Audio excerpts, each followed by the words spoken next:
탑시크릿 정보원 TV. 세상의 모든 정보가 시작되는 곳, 여기는 정보원 TV입니다. 지난 1964년 이후 도쿄에서 두 번째로 열리는 제64회 하계올림픽이 2020년 도쿄에서 개최됩니다. 하지만 개막 전부터 일본 내 방사능 문제로 인해 도쿄올림픽에 대한 국제사회의 우려는 계속 커져만 가고 있습니다. 한국을 중심으로 조성되는 이러한 국제 여론에 대응하기 위해서 주한 일본 대사관은 최근 아베 정부의 방위장관으로 자리를 옮긴 고노다로 전 외무장관의 지시에 따라 이번 주부터 일본 후쿠시마와 도쿄의 방사능 수치를 서울과 비교해 매일 홈페이지에 공지하기 시작했습니다. 언뜻 들으면 왜 이런 결정을 했는지 의아하기만 한데요. 우선 주한 일본 대사관 홈페이지에 올라오는 비교 수치를 살펴보겠습니다. 9월 27일 12시 기준으로 올라온 방사능 수치는 후쿠시마시 0.135, 이와키시 0.060, 도쿄 0.036, 서울 0.120 마이크로시벨트입니다.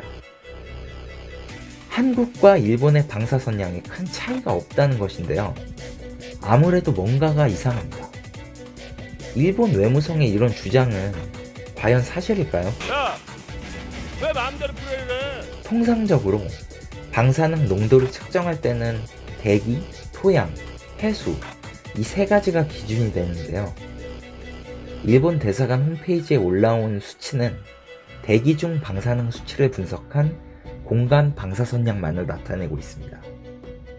하지만 대기 중에 있는 방사선은 바람에 따라 달라지고 지형에 따라 다르게 나타나는 수치입니다.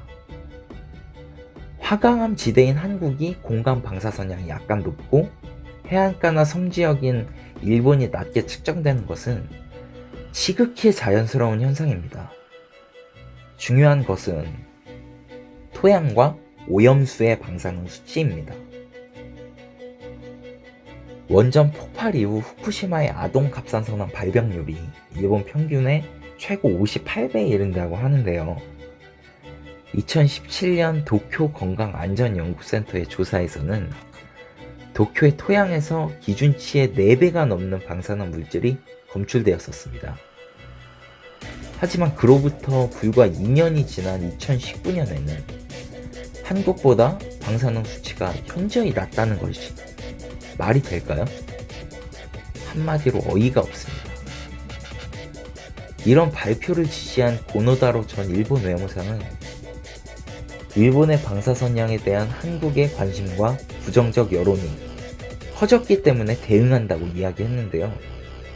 서울과 일본의 공간 방사선량 비교는 일본의 방사능 문제를 가리기 위한 꼼수일 뿐 아무런 의미가 없는 수치입니다.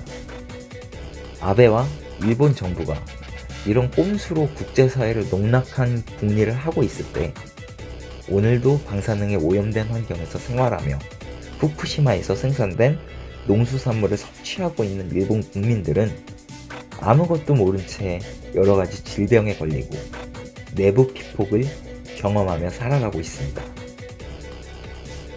일본 정부는 이번 올림픽을 경제발전의 기폭제가 될 부흥올림픽이라고 규정을 하고 있지만 이렇게 의미 없는 팩트로 부정적 여론을 덮으려고 한다면 정말로 도쿄올림픽은 방사능 올림픽이라는 씻기 힘든 오명으로 전 세계에 기억될지도 모릅니다.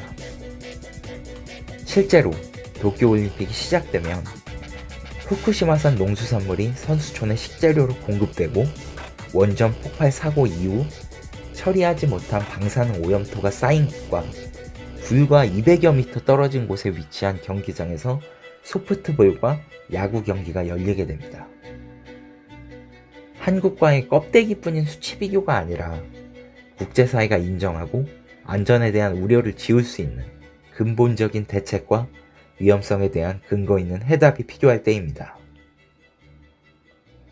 올림픽이 끝나도 방사능으로 인한 상처와 후유증은 영원하기 때문입니다. 시간이 지난 뒤 후회한다면 그때는 이미 되돌릴 수 없습니다. 지금까지 정보원 TV였습니다.